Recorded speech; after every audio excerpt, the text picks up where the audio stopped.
Hey guys, I'm going to show you how I use my pipe clamps for my router sled. So the first step is just to secure the material in place. I used the 4-foot pipe clamps I had on hand, and I just squeezed the board tight between the two. It actually worked out really well. I wasn't sure how it was going to work, and I like the result. It's pretty secure. Next up, I put the 6-foot pipe clamps I had, and I clamped them to my workbench going parallel with my work piece. Now these just rest over and on top of the other pipes, and it actually made a perfect height for this piece. You can adjust the height of each just by moving it up and down on your piece. So if you have a thinner board, you can move it down, or a thicker board, you can move it up on your workbench. The goal is to have your pipe clamps just slightly above your piece. As you can see, my level runs across without hitting. Also make sure that they're both level with each other. That way your sled will be level going across.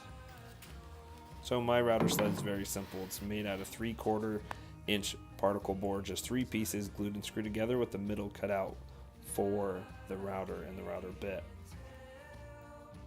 I just used my Ryobi plunge router with a 3/4 inch straight bit on the end.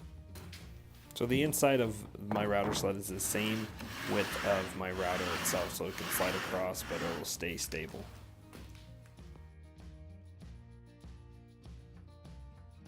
Now on my first pass through, I was just taking off obviously the ends. As you can see, this board is pretty bowed on the bottom. I needed this board, since it's going to be a bench, flat on the bottom, so when I screw the legs on, it'll be even and won't have any wobble. The second pass through, I took off a lot more material. I just adjusted my router so it could be further down, and I just started slowly going across. If you have a bigger straight bit, it's actually easier and you don't have to do as many passes, so I'm definitely going to invest in one.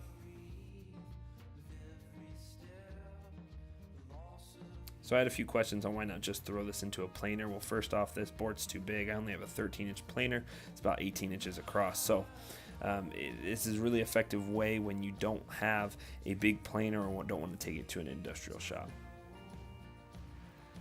As you can see, it does a really good job of making it completely flat. All it needs now is just a little bit of sanding. Now there are a few flaws to this technique, and I'll show you right here. If you tighten the clamps too much, the pipe will bow. So you got to make sure that it's snug, but you're not bowing the pipe as you tighten. The other flaw is if you go over too far with your router, your bit will hit the pipe and it will mess up your bit, so be careful. If you're like me and have pipe clamps on hand, it's a really efficient way of getting started with a router sled without having to build anything. If you like this video, make sure you go check out my other ones, and don't forget to subscribe. Much appreciated.